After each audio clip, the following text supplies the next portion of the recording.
Ribeiro vannos contar nunha poesía como se debuxa unha paisaxe. A ver.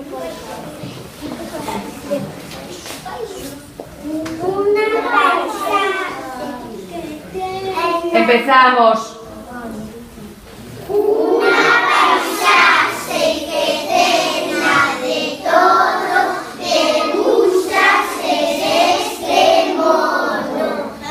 A montaña de marrón, o astro sol amarelo, loiro campesino,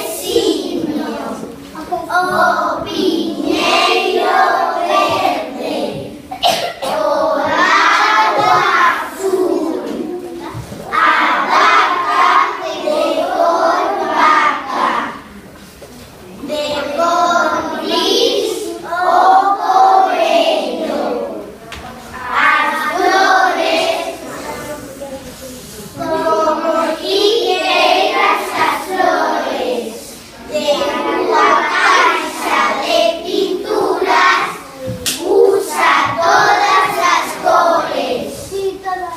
Xa está.